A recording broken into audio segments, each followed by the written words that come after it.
Wathi uNkulunkulu makenda ummangaliso esuthisa nangaye emadvodza bekanelichoko acosha imbi lenkulu ngetigi nje. Athi mase adla ngiyacabanga adla asesuthi sekahleka othwana asayakhumbula ukuthi yeyi uyathi thina sesihanjelwe uNkulunkulu sewusikhumbulile uNkulunkulu wayisusa indlala noma sesigangeni. Asisubakhohlwa phela nebakithi labalambile. Mangabe uNkulunkulu sekakuhambele sihlobo sami ungabakhohlwa labanye kumbe labasenkingeni le wena sewuthole sisombululo kuyo.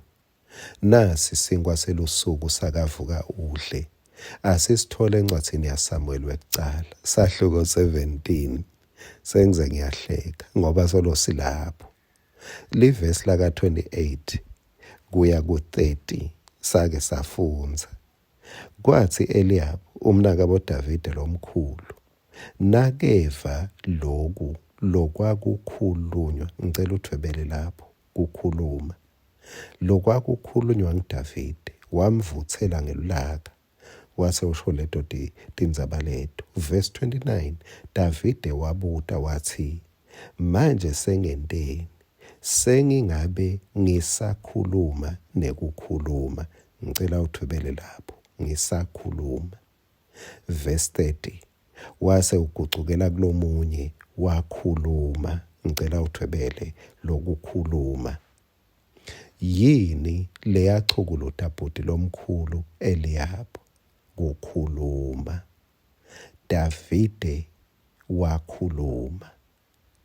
Davide uthi futhi la ku verse 30 sengingabe ngisakhuluma noma kulo verse 30 esikhundleni sekuthathule Davide ugucukela kulomunye ngoba la ku 29 Davide uthi sengenteni sengalelwa kukhuluma nje wangathuli wagucukela kulomunye wakhuluma. Lo bekangayifuni inkulumo yakhe Davide, lo bekangawufuni umlayeto wakhe Davide wamiyekela wakhuluma kulabo labamniketa indlebe. Yini Davide aphikelele kukhuluma na? Ngulokuthi kwekucala nalomfilisti bekasolo akhuluma.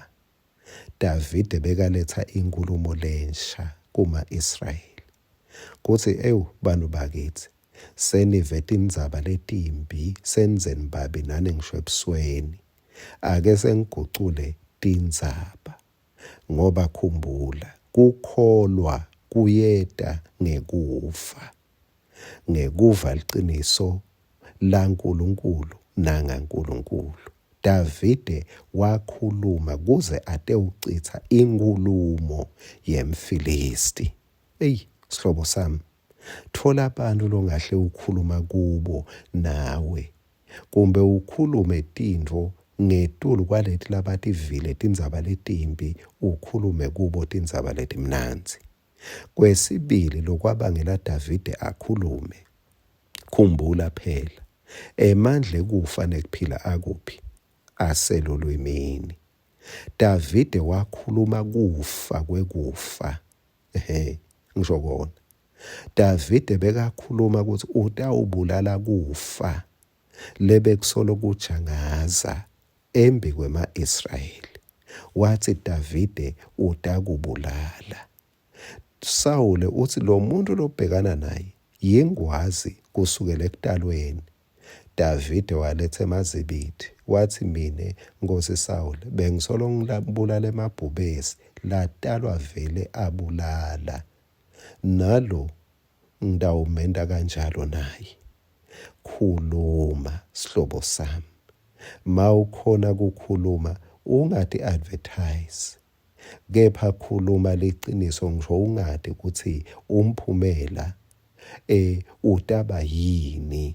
Khuluma liqiniso laNkulunkulu ngoba uNkulunkulu ulicaphele livi lakhe kuthi litawufeza loko lakukhulumile. Amen.